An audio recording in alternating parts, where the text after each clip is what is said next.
Salam, bugünkü dərsimiz coğrafiya elminin vəzifələri, sahələri və tədqiqat metodları olacaq. İlk növbədə coğrafiya elminin vəzifələrinə baxaq. Coğrafiya elmi ümumiyyətlə təbiətdə baş verən dəyişiklikləri, əhalinin və istehsal sahəsində baş verən müxtəlifliyi öyrənmək üçün qarşısına 5 əsas məqsəd qoyub. Birincisi, yeni obyektlər layihələşdirir. İkinci, təsvir edir. 3, izah edir. 4, idarə edir. e, proqnoz verir. Birinci vəzifəmiz nə deməkdir? Yeni obyektlər layihələşdirilir deyəndə nə harada tikilməli olduğunu müəyyən etməliyik. Misal üçün, hər hansı bir ərazidə su anbarı tikmək istəyirik. Fikirləşməliyik ki, biz su anbarını harda tikməliyik? Çay olmalıdır. Çayın üzərində, misal üçün. Hansı çay? Düzənlik çayın üzərində məqsədə uyğun deyil. Dağ çayın üzərində qurulsa daha yaxşı olar ki, daha gürsuldur. Və bunu dəyərləndirdik. Sonra təsvir edir. Harada nə yaşayır, necə inkişaf edir? Misal üçün, bu çayda nə yaşayır? Balıqlar. Necə yaşayırlar, necə inkişaf edirlər? Bunun haqqında məlumat alırıq. Ondan sonra izah eləyir. Bu necə baş verir? Yəni mən su anbarını ora qurandan sonra, tikəndən sonra bu ərazidə o balıqların inkişafı necə olacaq? Hadisələr baş verəcək, izah edir. Proqnoz verir. Müəyyən vaxtdan sonra həmin ərazinin ətraf mühitində necə dəyişikliklər baş verəcək? Məsələn, torpağında şuranlaşma olma ehtimalı ola bilər, ola bilməyər və yaxud da oradakı canlılar aləminə mənfi təsir göstərə bilər ya yox. Çayın axını su anbarından əvvəl necə olacaq, su anbarından sonra necə olacaq, oradakı canlılara təsiri necə olacaq və s. Yəni müəyyən vaxtdan sonra baş verə biləcək dəyişiklikləri proqnoz verir. İdarə edir nə idi? Nail olmaq üçün nə etmək lazımdır? Proqnoz verdiyi mənfi və müsbət cəhətlərini araşdırdıq. O mənfi cəhətləri də aradan qaldırmaq üçün nə etməliyik? İdarə edirin vəzifəsi də bundan ibarətdir. Coğrafiya elminin informasiya mənbələri anlayışı var. İnformasiya mənbələri nədir? Biz coğrafiya haqqında məlumatı hardan əldə ediriksə, həmin yer coğrafi informasiya mənbələri adlanırlar. Bu ola bilər aerokosmik şəkillər, yəni kosmosdan çəkilən şəkillər, xəritə, atlas, coğrafiya xəritəsindən, atlasından kifayət qədər coğrafiya haqqında məlumat əldə edə bilərik.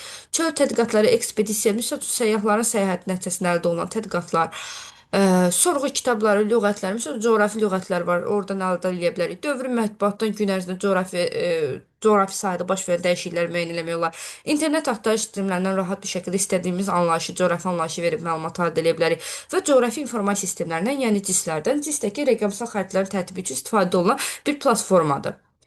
Daha sonra belə bir ardıcıllıq var. Deyir ki, xronoloji ardıcılığı tamamlayın. Burada mən sıranı düzgün vermişəm. Sadəcə izah edirəm. Siz testlərdə bunu qarşı şəkildə görəsiniz və sıralamanı istəyəcək sizdən. Tələbat. Birinci növbədə insanın tələbatı gəlir. Mənim tələbatım var. Qidaya, geyimə, yaşamağa olan tələbatlarım, ehtiyaclarım. Bu tələbatım nəticəsində mən başladım ətraf mühiti öyrənməyə, yəni mənimsəməyə.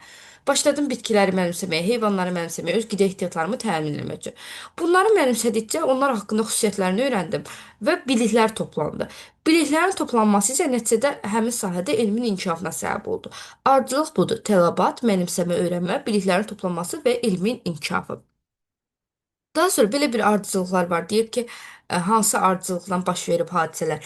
İlk növbədə insanlar qaya üstü rəsmlərdən istifadə edirdilər. Ağac üzərində, qayalar üzərində rəsmlər çizirdilər ki, məsələn, adət-ənənələrini və yaxud da etdikləri hadisələri ora çizirdilər. Daha sonra vərəq yarandı. Vərəqdən sonra dəftər yarandı. E, və artıq məlumatlar burada toplandı. Sonra xəritələr var idi. Xəritələrin üzərində getdikləri ərazilər təsvir etməyə çalışırlar və müasir dövrdə isə ailə kosmik üsullardan istifadə edilərək xəritələr tərtib olundu. Bu şəkildə elm inkişaf edir bu ardıcıllıqla. Daha sonra gəldik coğrafiya elminin tədqiqat metodları. Tədqiqat metodları nədir?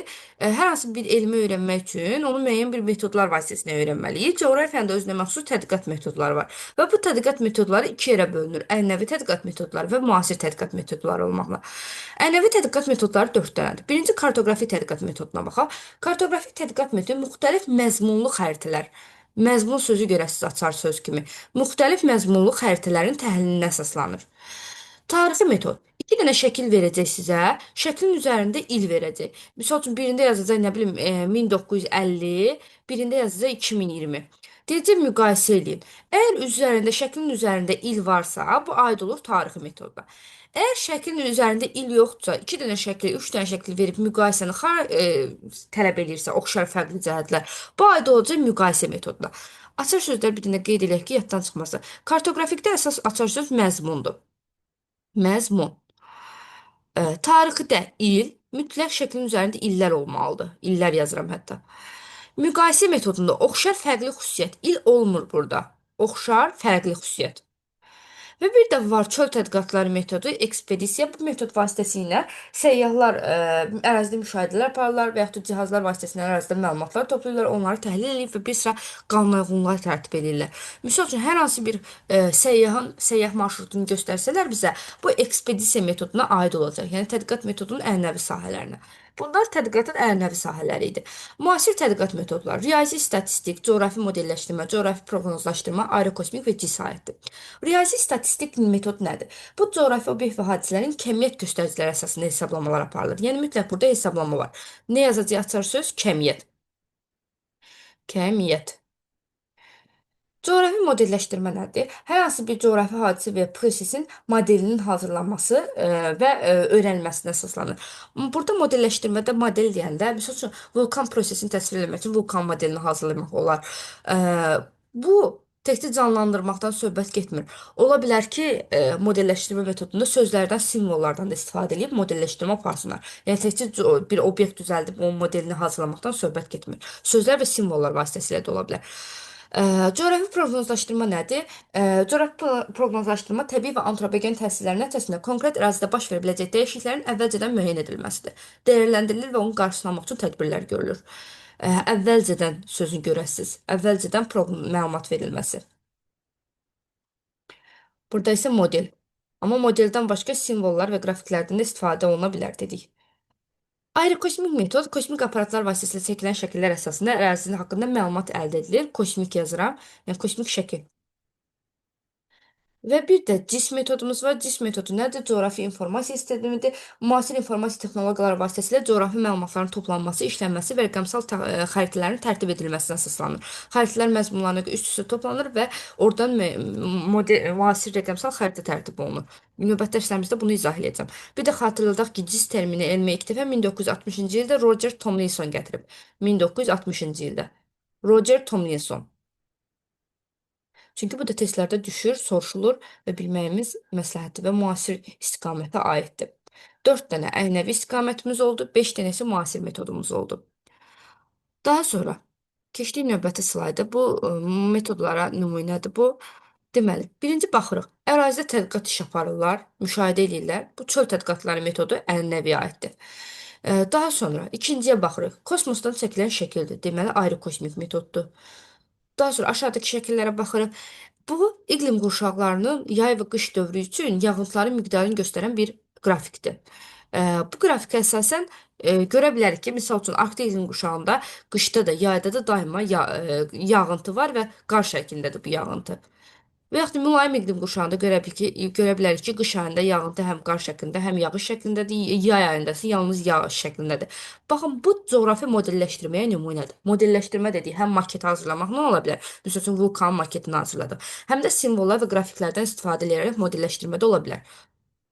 Buna baxın. Məsəl üçün, Zəngilan rayonunun Ağalı kəndində Ağıllı kənd layihəsi. Bu, biz də bilirik ki, Qarabağ müharibəsindən, 2-ci Qarabağ müharibəsindən sonra, qələbədən sonra torpaqlarımız azad edildi və orada müasir texnik və texnologiyanı tətbiq etməklə yeni ərazilər inşa etməyə çalışırlar. Bunlardan biri də Zəngilan rayonunun Ağalı kəndində inşa olunan Ağıllı kənd layihəsidir. Bu da həmin kənd layihəsinin modelidir. Qurulub burada. Daha sonra keçid coğrafiya elminin sahələrinə. Coğrafiya elmi fiziki coğrafiya və iqtisadi coğrafiya olmaqla iki qola ayrılır və bu qollarda özlərində sahələrə bölünürlər.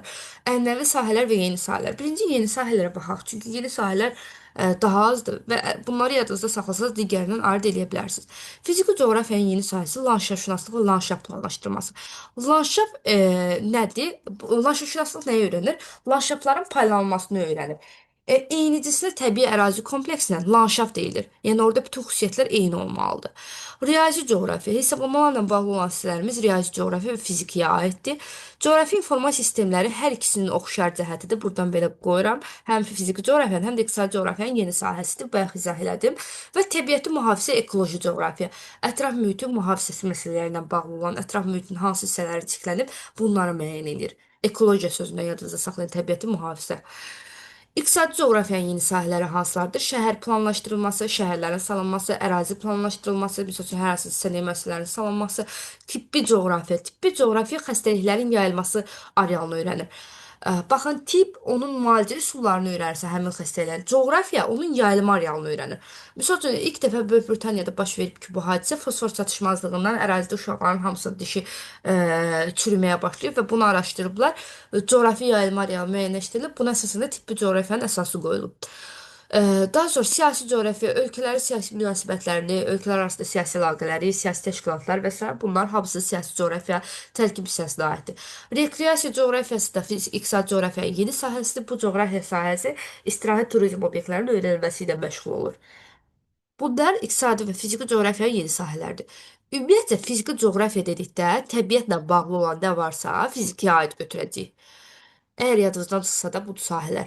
İqtisadi coğrafiyaya isə əhali və yaxud da gəlir, hardan ki gəlir əldə edirik, həmin sahələr iqtisadi coğrafiyaya aiddir. Misal üçün, iqlim təbiətdir. Bitki təbiətdir. İndi ənasatlarını göstərirəm, bir-bir izah eləyəcəm. Və yaxud da əhaliyə aid olanlar. Əhali coğrafiyası əhalidir, sosial əhalidir. Kənd təsərrüfatı gəlir, sənaye gəlir, nəqliyyat gəlir.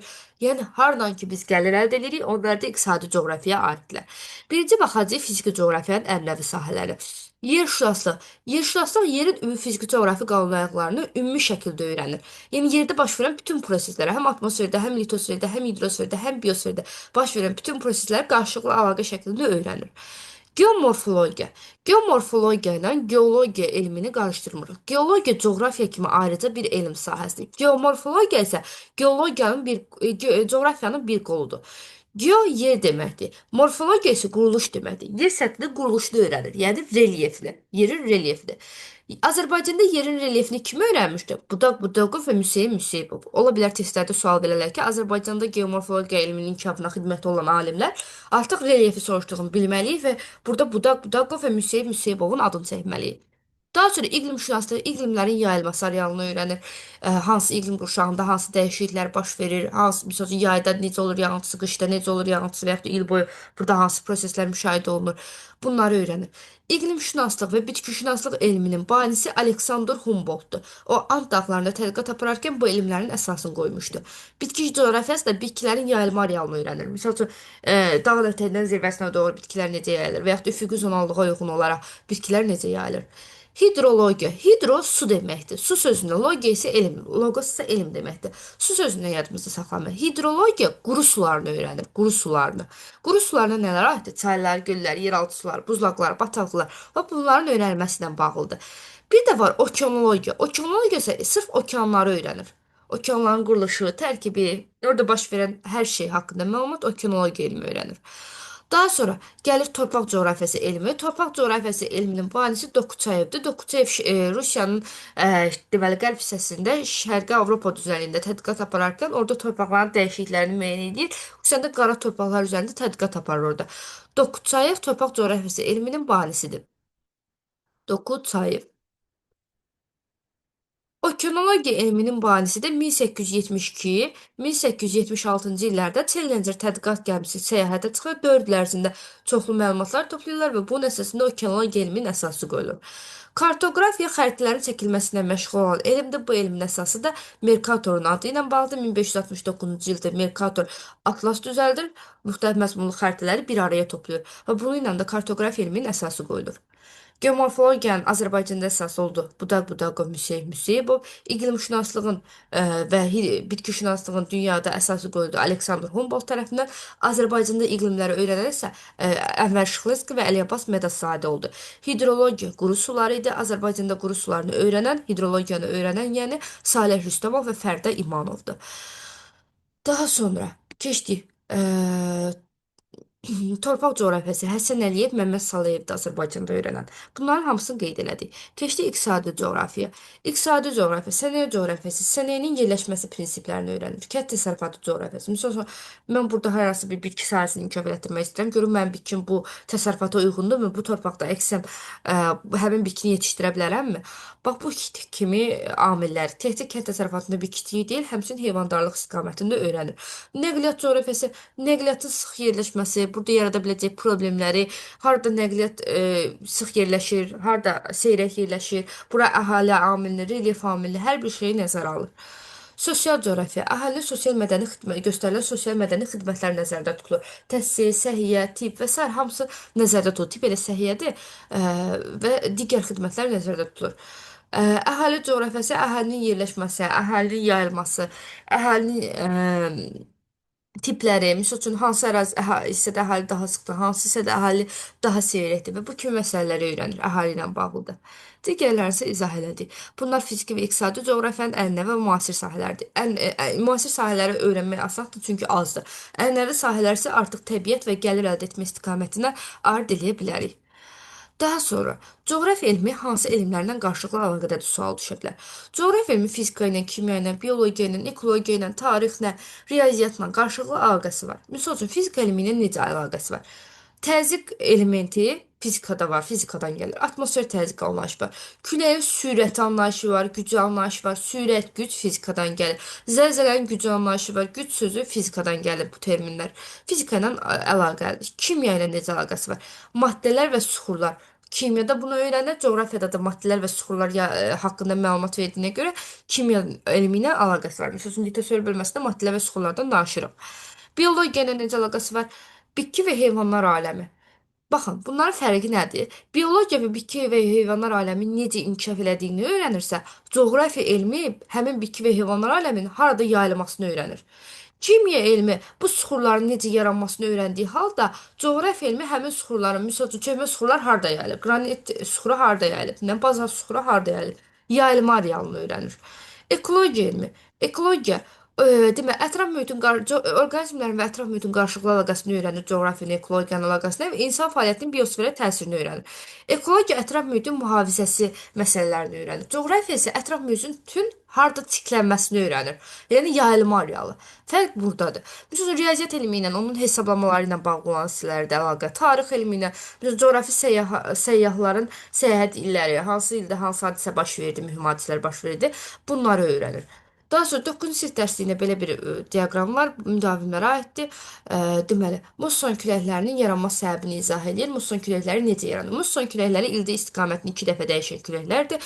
Materiklərin əsasən şərq hissələrində əsillər və ildə istiqamətini 2 dəfə dəyişir. Yayda okeandan qışda isə qurudan okeana doğru əsən küləklərdir. Və bunun yaranmasının səbəbi istilik tutumunun müxtəlif olması. Məsələn, suyun istilik tutumu qurudan daha çoxdur. Və bunun nəticəsində quru və su arasında istilik fərqi yaranır. Biri çox isinir, biri çox soyuyur.